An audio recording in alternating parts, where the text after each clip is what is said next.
Welcome everyone to this week's China-U.S. Women's Foundation Zoom session. It's so great to be together, especially as we start in the holiday spirit. With us today are three female executives from DMG Investments, a leading global real estate investment management and development firm in New York City.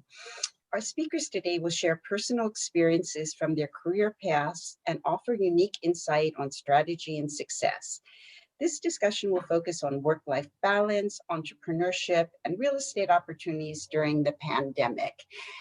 We'll also be able to learn about our speakers' journey, both personally and professionally, and share stories from what they've experienced during the pandemic.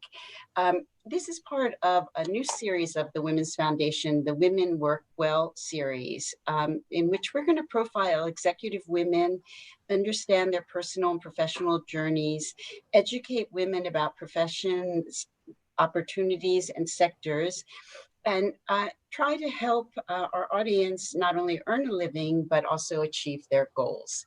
So we're so pleased that our guest speakers will help us in that endeavor. With me today are Gloria Westgate, Taryn Byron, and Indira Basu.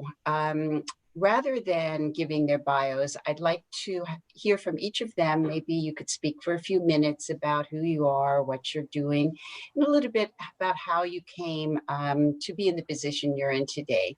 If it's okay with you, Taryn, why don't you get the ball rolling, and then we'll go from there. Thanks. Sure. Hi, ladies. My name is Taryn Byron, and I am the president and broker of record for CJ Dalton, DMG's lead real estate consultant. I have been working with DMG now for about 2 years, representing their project at One Park as the sales director for the 204-unit condominium building in Cliffside Park, New Jersey.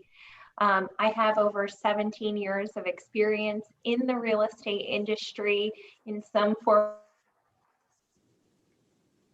or fashion, and I'm excited to be here and speak with all you ladies today. Thank you so much. Gloria, would you like to say a few words? Sure, thank you. I'm the Chief Business Development Officer for Praxis Modular. It's a new venture through DMG. I've been with them for a couple of months now, and I've been in the custom modular construction industry for about a decade. And I'm real excited to be involved in this startup, and I look forward to hopefully providing some of the insights that have helped me grow professionally over the years and look at new opportunities. Great, thank you, Gloria. And last but not least, Indira, why don't you say a few words?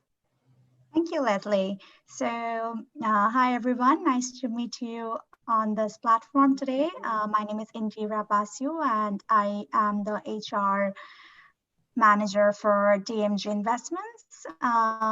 So in DMG Investments, we do everything related to HR, starting from recruitment, onboarding, compensation, benefits, learning and development for our employees.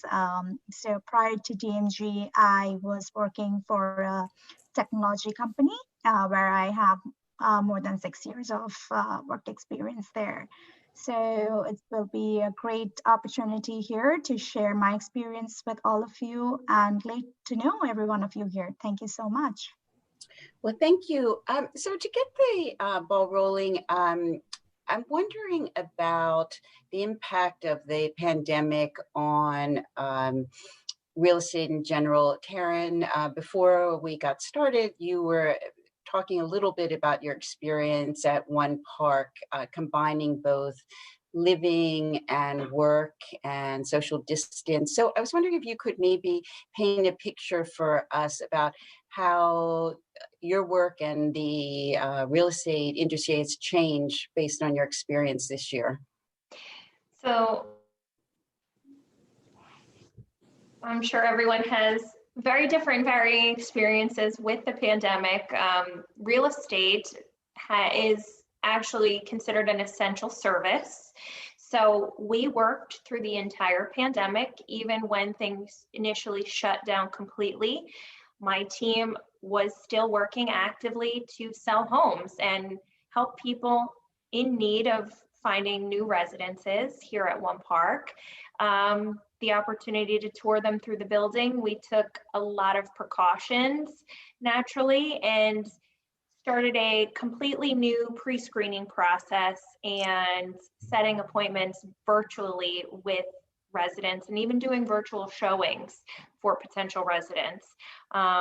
We also worked very quickly to do virtual tours of our property, and thankfully DMG was very thoughtful and technologically advanced in the even early onset of this. They snapped to action,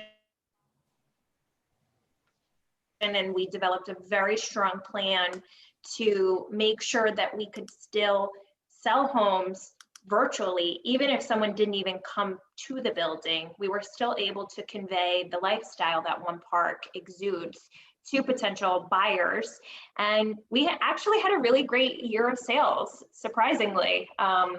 Where others struggled, we were able to really pivot quickly. And I think that's something that this pandemic has taught us, is to pivot and is to change and embrace it. Gloria, it sounds like you do more of like business negotiations and interaction.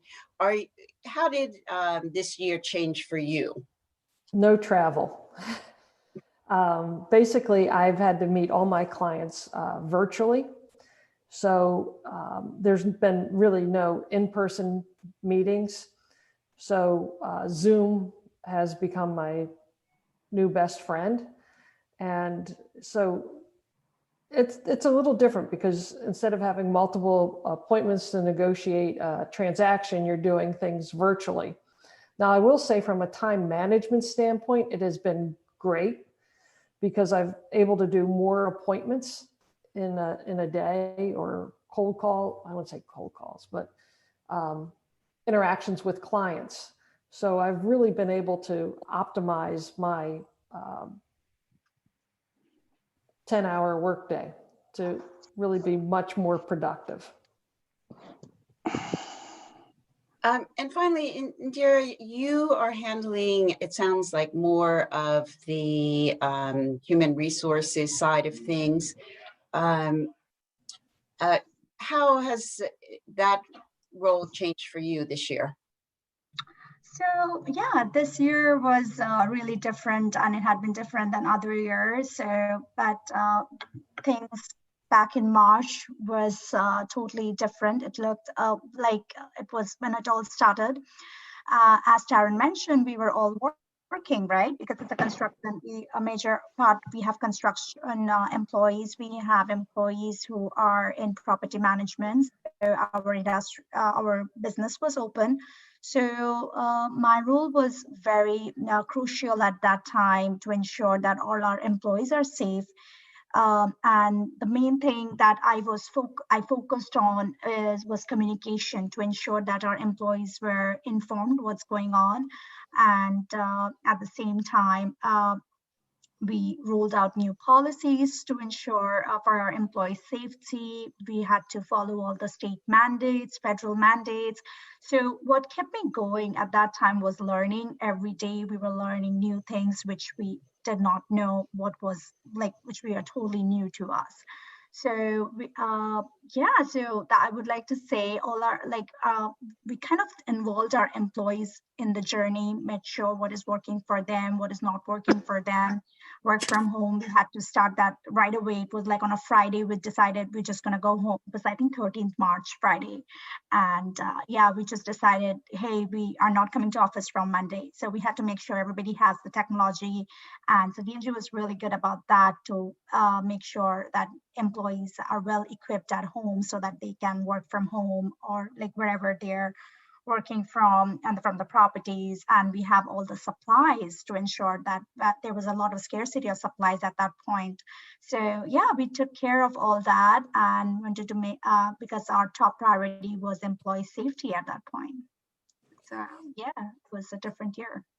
Well, congratulations that you three have made it to this point to tell the story. And Taryn, tell us a little bit about the experience of then working with people who are looking to, come to one park.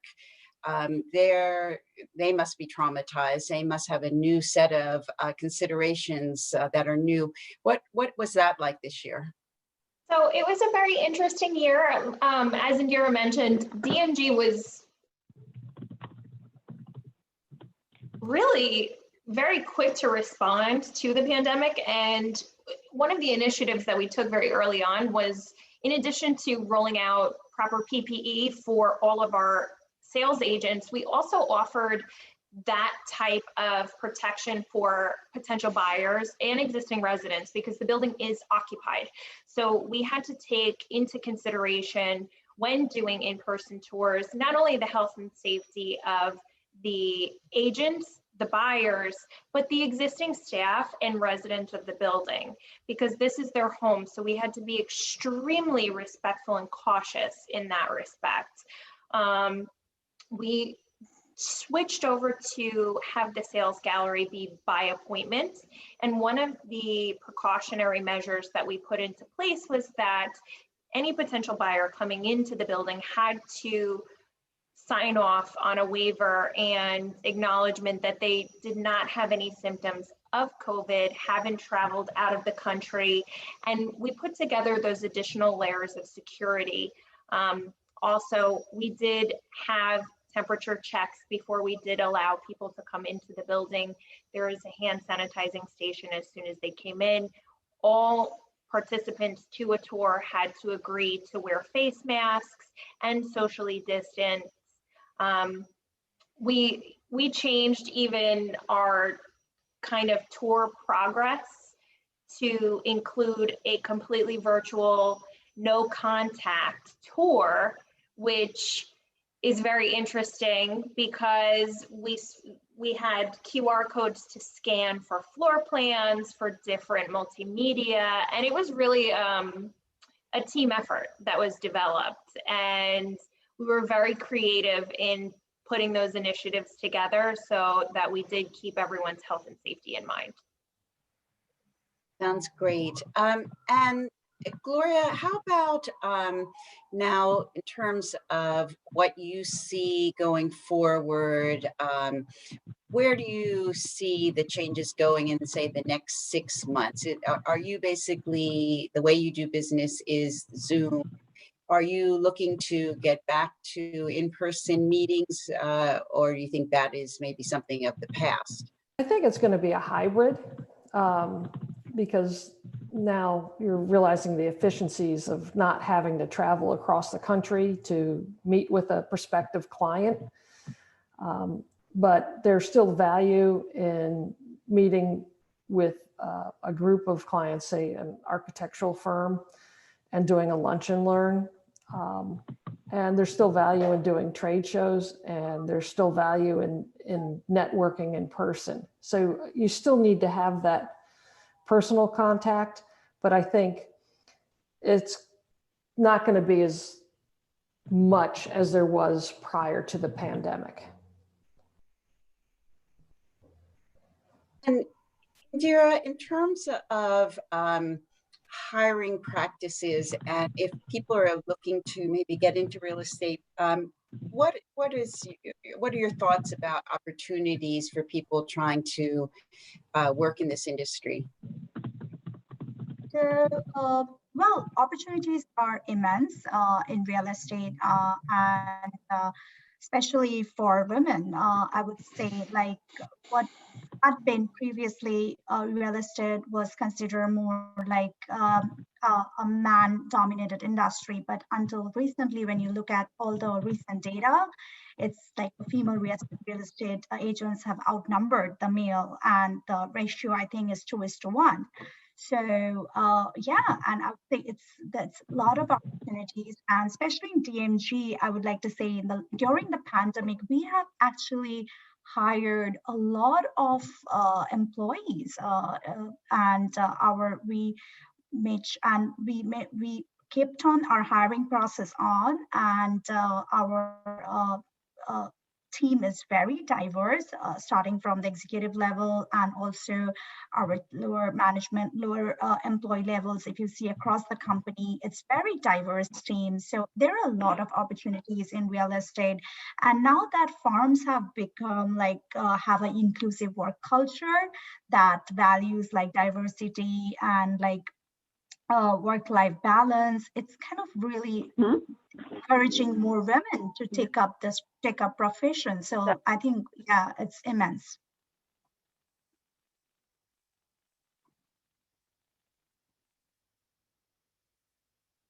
Leslie, you're muted.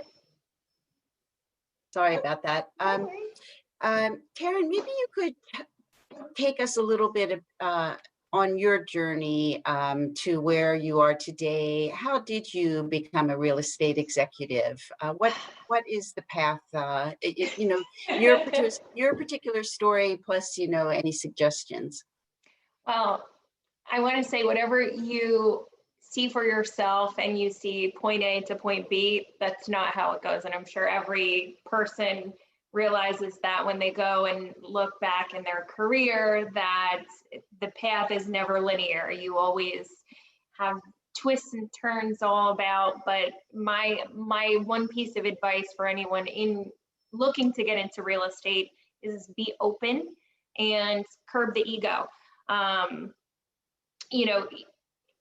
As a female in real estate working with developers, I actually started off as an architecture major in college, and my father owned a real estate office with my uncle. So I took it up as a side gig in college to pay the bills, to be a real estate agent on the weekends and host open houses. I kind of shifted my architecture degree to a business management degree, and then started working for custom home developers out in California. So I was the only woman in a sea of men, and really learned to get a thick skin very, very quickly. And that has been something that's actually benefited me. I feel very comfortable being able to hang with the guys and hold my own, especially in a very male-dominated area of the business. Residential single-family home sales, that can be something that is very female dominated, but when you start to get into large scale multifamily development, it tends to be a boys club. So you really have to know your stuff. And I feel like as a woman, it's kind of intimidating walking into a room and having to almost prove yourself every time and time again. But then after a while, you get the reputation of, oh, she knows what she's talking about. She's not just a pretty face or here to entertain us or giggle and laugh at our jokes. This girl knows what she's doing. So that's taken a while. It takes many years to build a reputation, and it takes many years to earn the respect of other professionals, because respect is earned, it's not just given. And you have to work very hard to maintain that level of respect and within your industry. So that's something that I've worked towards. I know I look very young, but I have a lot more experience than my age. So it's been something that I've worked very long and very hard for. I'm a single mom too, so this pandemic has really put things to the test for me, because in addition to being a professional, I have a special needs child. So I am in I'm a special needs homeschool teacher. I do speech therapy, occupational therapy, ABA therapy for my son, and am in a position, gratefully, to have additional help through an in-home caregiver who comes to help me out. And it's been a challenge, but I am so grateful for it because it's taught me so much about not only myself as a professional, but myself as a mother. And I know it's a really challenging time for so many, but I think I've really learned so much through this very short period of time and grown so much professionally. Well, I think you do fit the category of superwoman. I really, I think your gold medal for that is well deserved. Gloria, that's a hard act to follow. But I know. I'm sitting there like, well. Come on, we're all in this together, yeah, and it's true. Women supporting women. Nobody's overshadowing anyone. Yes, so Gloria, but every woman counts, and every woman's journey is a unique one, full of resilience and grit. Mm-hmm. So share with us a little bit about your career path. Well, it's had, to quote Taryn, it's had lots of twists and turns. You know, if you had asked me, 20 years ago, would I be selling modular buildings? I would have said no. If you had asked me 30 years ago, if you said I was going to have a sales career, I would have said no. I went on the path of pre-med, and that just did not work out with my marriage at the time. So I made some bad choices. Instead of staying focused on what would have allowed me to progress and grow in a particular field, actually was a blessing in disguise. So I had studied, I went on to get a master's degree from Hopkins in biotechnology, and then a concentration in bioinformatics. But I stayed in sales because I truly enjoyed it. And I was doing commercial office furniture. So I had grown in that industry, learned it inside and out, became a sales manager. And the opportunity presented itself to go into custom modular buildings. And I had a headhunter just bugging the daylights out of me for 6 months straight. Talk about persistence. She said, no, you're perfect for this. I'm like, I don't want to do construction trailers. She's like, no, this is whole buildings done modularly, custom. And she's like, you've already done the interiors. It's just time to put the exterior cladding on it, have it built in a factory and set up on site. So that piqued my interest. So I gave it a chance and went to William Scotsman, and pictured myself living in Baltimore, selling modular buildings up and down the East Coast. And next thing I know, they said, you're going out to Pittsburgh. So, 5 years ago, I moved out to Pittsburgh and just stayed within the industry and enjoyed it. There was another opportunity for a company that I worked at previous to this one, that allowed me to stay in Pittsburgh, but this opportunity was a golden opportunity.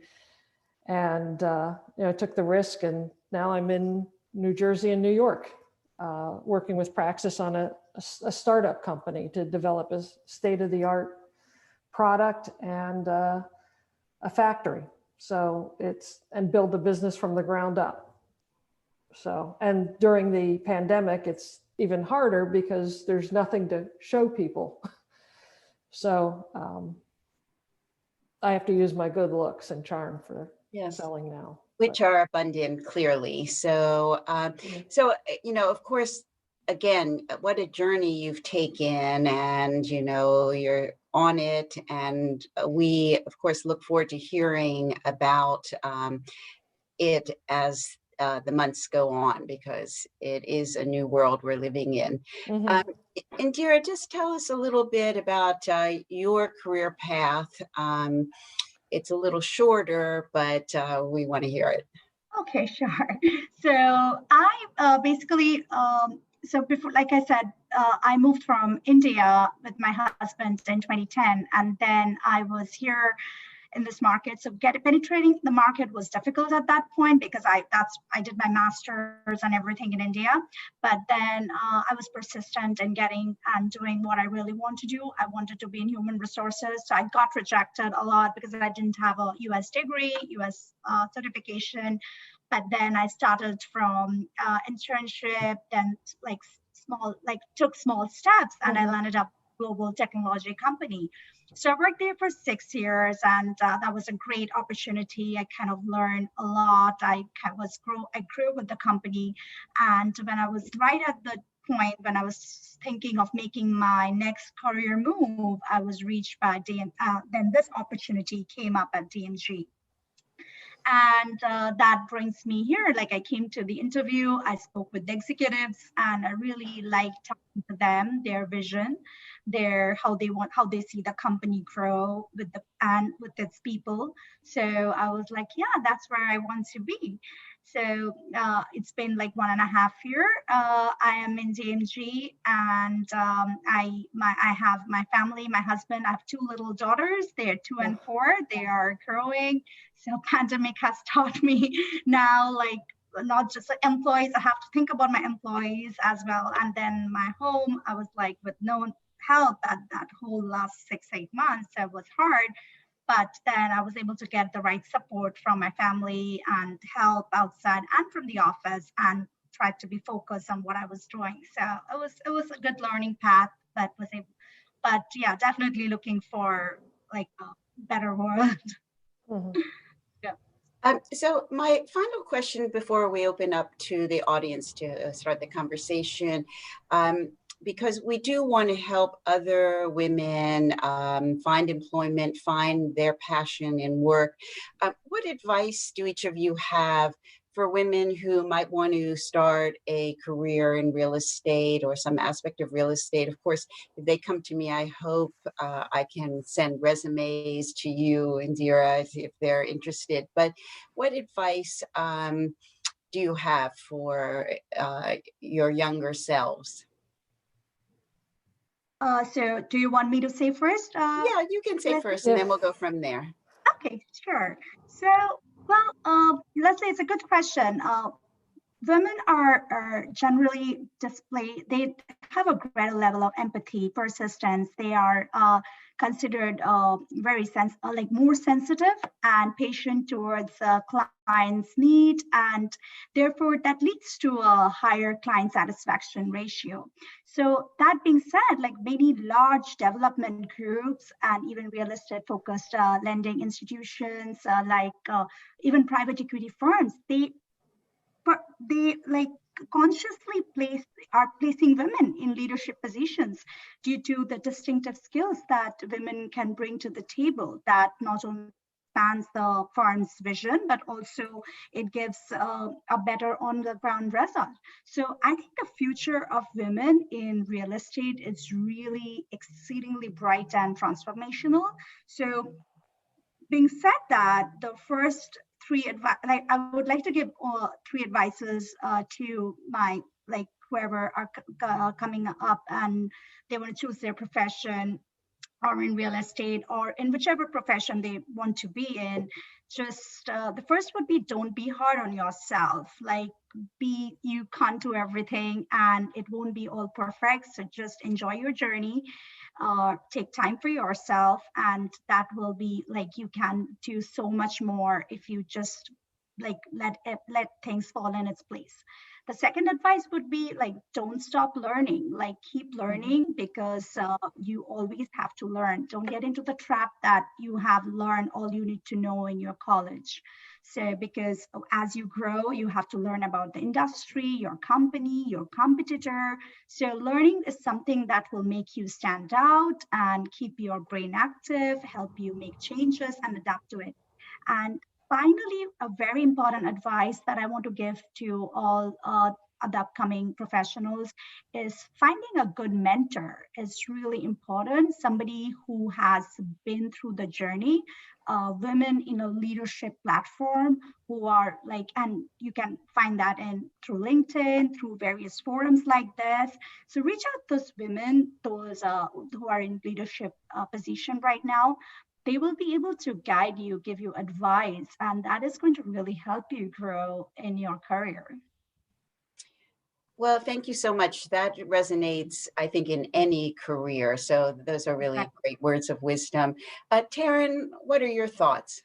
I was hoping you were going to pick me because I don't know how I'm going to follow up Indira I know, now. that's Everything, honestly, one of the things that I think is so important in any career too is to be open-minded and talk to people. Situations like this and expanding knowledge and your viewpoint and understanding of different aspects of any career you're getting into are very, very important. There are so many different kind of roles, even within the real estate industry. It's not, as you see today, just limited to sales and marketing. Real estate is a very broad industry. So whatever you're going to do, go full force into it.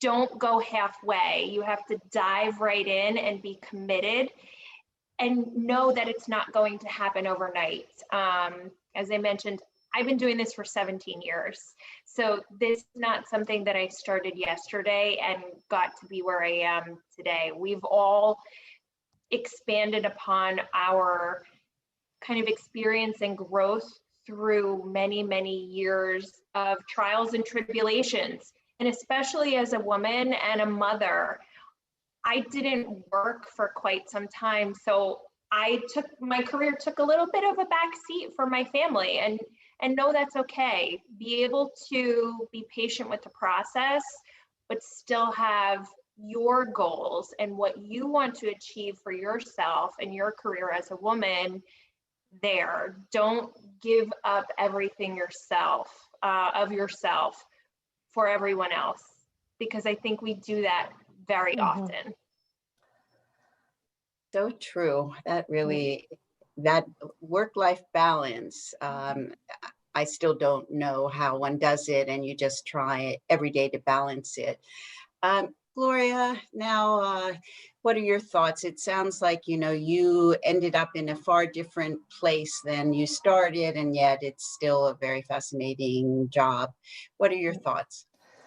Mine is just, through life is just to be persistent and don't get discouraged, as my mom said. My mom says, the right opportunity is out there. You're going to have to do the stepping stones, pay your dues, so to speak, but you're going to grow. And to reference what Indira said, education is important. Never stop learning. I took a business class from Harvard on negotiation mastery because it's changed. The business changes over time. It evolves. Sales has evolved just to, where you would go and knock on doors and cold call, and there was fax machines and everything else. Not to really date myself, but you have to keep up with technology. You have to keep your mind active. Networking is crucial to being successful. You're never going to know where you're going to meet somebody that may have the next opportunity for you. And networking groups for women in real estate, two good ones, CREW, which is Commercial Real Estate Women, and then there's WREN, W-R-E-N, which is Women's Real Estate Network. Both very good organizations. They have chapters throughout the United States.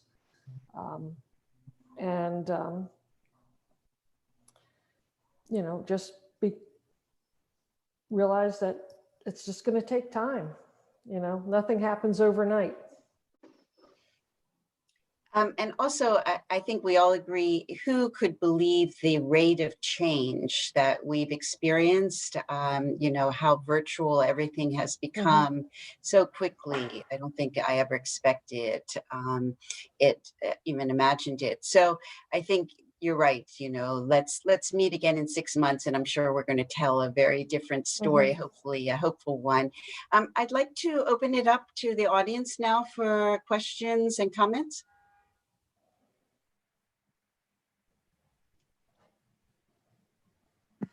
I have a question for Gloria. Yes. Gloria, could you tell us a little bit more about modular when you use that term? What does it mean in real estate?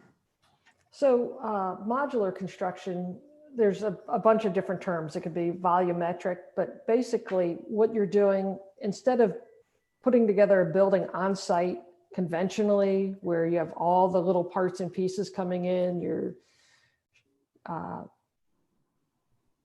2x4s, your steel beams and girders and everything coming together at the site in different shipments. What it's doing is it's all being delivered to a factory, and it's assembled by tradesmen in a factory to the same standards as it would be if it was built on site, probably better because it's not exposed to the elements. And that building is put together like Legos. So you're assembling little Legos in the factory, and then you're delivering them to site, and they're up to 95% complete. And then delivering them to site and connecting them. There's a specific order, sequence, and everything else associated with them. But it's a much quicker, cleaner process than doing it conventionally. And it also helps because there's a huge labor shortage now. You know, you can save 6 to 8 months in construction time by building a building in the factory. And while that's being done, all the site work to get the building ready is being done. So it's a concurrent process. Oh, interesting. Thank you. So I was interested in knowing, I mean, you know, this question of mentorship, if we flip it, have any of the three of you had an experience being a mentor? And if that's happened, how did it come about? Did you approach the person? Did the person approach you? You know, did it just come about kind of naturally? So thank you. So about mentorship program, I can say in the last organization I was working, it was a vast global technology company. So we did have a mentorship program where we gave out forms to all the employees, and then we asked them to choose like who they want to be their next mentor. And so we were, it was a 40,000 employees company, so, and global. So we were able to connect the employee with the mentor and the mentee. They both got connected, and then we had a plan for them, like this is what they're going to discuss, this is how frequently they're going to meet, and they're going to talk about objectives of what they want to achieve through the relationship. So it really worked out well, especially for employees who were getting into the workplace, for interns also, when they were able to choose their mentor. We led as the mentor, reach out to the employees who want to be the mentors, and then we get the list, and then they chose their mentor. I think there are a lot of forums where you can get like where they just do mentorship, like Score is one. That's like, I think, a free platform where they will connect you to a mentor. And there are many such other platforms which are open to the like general public and doesn't have to be a company specific. And you can just go in, put your interest, which areas you are interested in, and they will connect you with a mentor, and you can continue the relationship with that person. And you can also randomly reach through LinkedIn, because all this organization, they have a very solid mentor program. So they're very aware of this program, and they will be definitely interested to guide someone through, especially if it's a women in a leadership program. It really resonates really well among all the the working professionals. I have a question for Taryn. Thank you, India. Your company is a real estate investment company, right? With COVID and everything has changed. Is real estate still a good industry to invest in? So real estate is, in my opinion, is always a great investment. It's a longer term investment than other types of investments. So you have to understand that when you do go into purchasing real estate. If you look even where the industry is and prices are today versus 10 years ago, say, you always hear those age-old stories of, man, I should have bought that because look, 10 years ago, I could have got this house for this price on this block. Mm-hmm.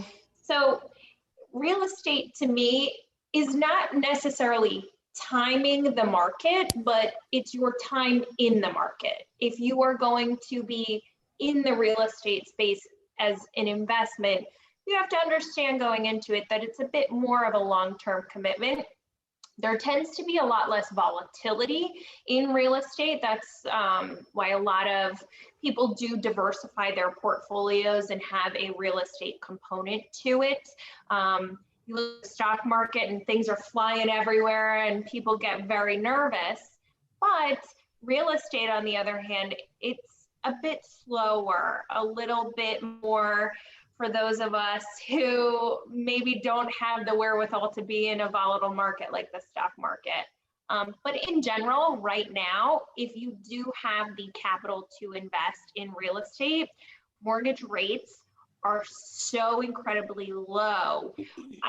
It really is very interesting to me when I have a conversation with a buyer and they are balking at a 2.75 interest rate, because if you even look at where interest rates were 5 years ago, you're talking about everyone refining right now because they're pretty much giving you a mortgage for free.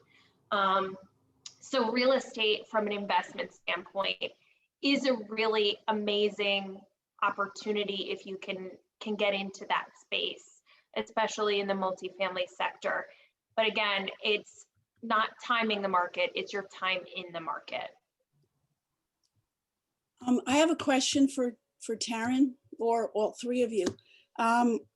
Could you talk a little bit more about the exodus this past year since COVID of people leaving the city for New Jersey suburbs? I certainly see that houses around me, and I live in Morris County, they're being snapped up like crazy, and it's people that are escaping. And so, my thoughts are maybe I need to sell my house this spring. So kind of, if you can talk about what's happened and what your forecast is for the spring. Sure. So it's going to be a very interesting spring market, in my opinion. Yes, there has been a shift from people from cities to the suburbs. What I was mentioning earlier was it will be very interesting to see what happens when people begin to return to having to report to an office on a daily basis. Right now, we're still working within this bubble effectively of COVID. So we have this very strange situation happening where people are able to be a little more fluid when they have to report to their office. So while there has been this seemingly exodus from Manhattan, there are still very many people who are entering into that market because they've wanted to be in that market for a long time and maybe not necessarily had the ability to afford it. So there has been a bit of a soften in that urban market, but it's created an opportunity for people who actually do want to still remain there or need to remain there. And it'll be very interesting, again, to see how the overall construction industry changes in response to all of these changes to our daily life. One of the things we were also mentioning before is this live work opportunity. A lot more people are working from home and needing outdoor space. And I think that's tended to kind of lend itself to that temporary kind of vacation from Manhattan. But if you look at even historically, I'll bring it up because it's just a very kind of simple comparison to make, not even, you know, on the same level. But after 9/11, everyone thought the Manhattan real estate market was going to crash and would never come back. Who would ever want to live in the city after that tragic event happened?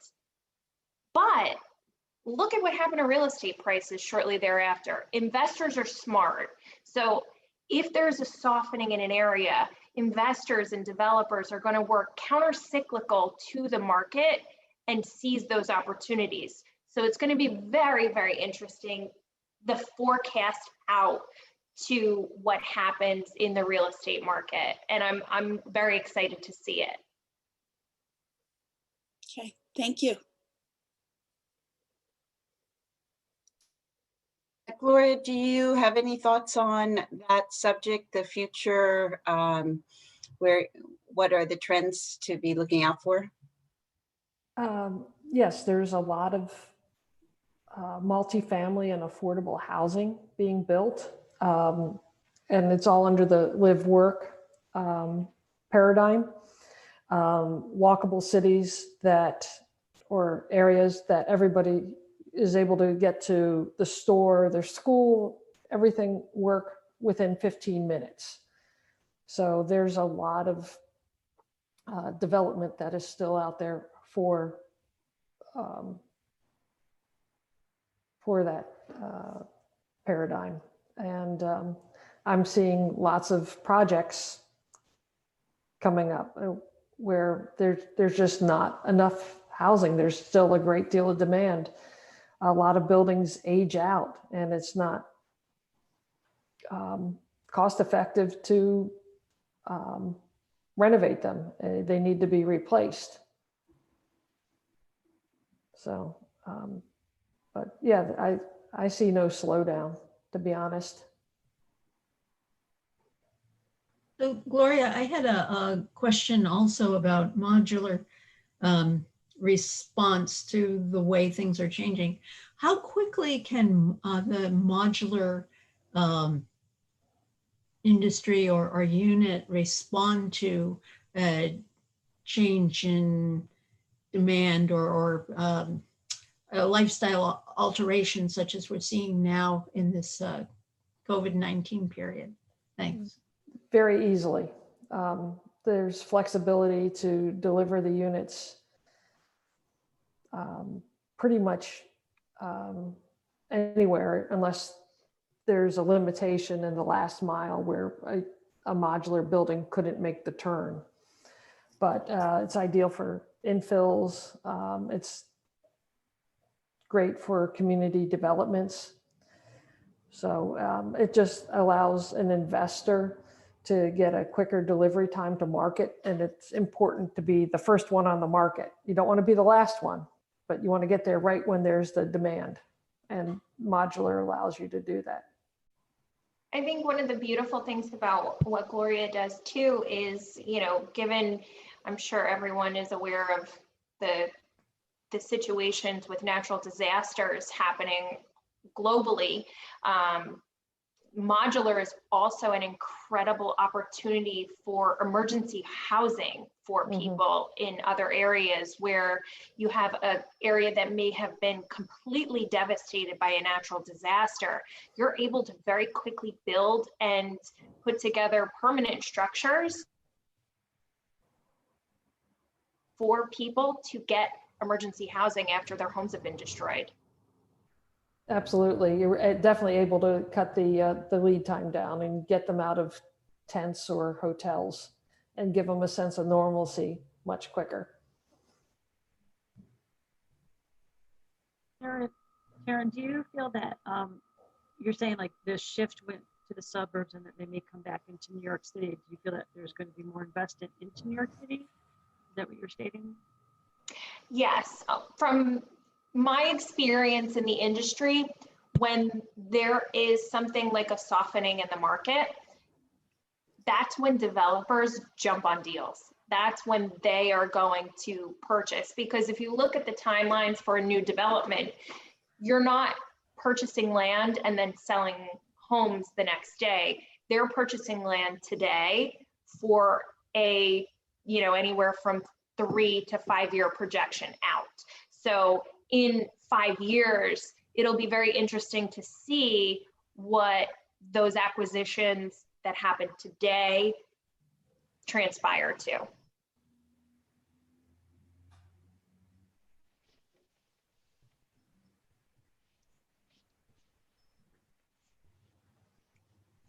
Are there any other questions? Any comments? Certainly, from my perspective, we titled this talk Smart Living, and certainly the three ladies who are our guests, clearly not only your take on what we've been experiencing has really been very therapeutic for me, because you think like the sky is falling and you realize actually, no, we will still continue to have homes and real estate will endure. So it's good.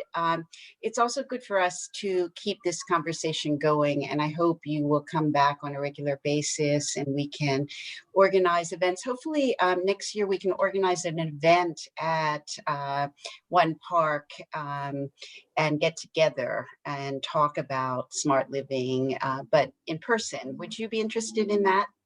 Absolutely. I'm much more fun in person. Okay, so we will pencil that in and we'll invite our audience to join us as well. So I want to let everyone know the China U.S. Women's Foundation is having its annual holiday party next Thursday at 6 o'clock, and you are all cordially invited. Next year, we may have it at one park, but this year will be virtual. So I want to thank everyone. I want everyone to be safe and sound over the holiday season, and hope to see many of you again back here, maybe even next week. And thanks again to our guests. You really have been delightful, and we appreciate your insights. Thank you so much for having us, and Thank you happy very holidays much. to everyone and their families and loved ones. Happy holidays, everyone. Happy Thank you. holidays. Thank Happy you. holidays. Bye. Take care. Bye, everyone. Bye.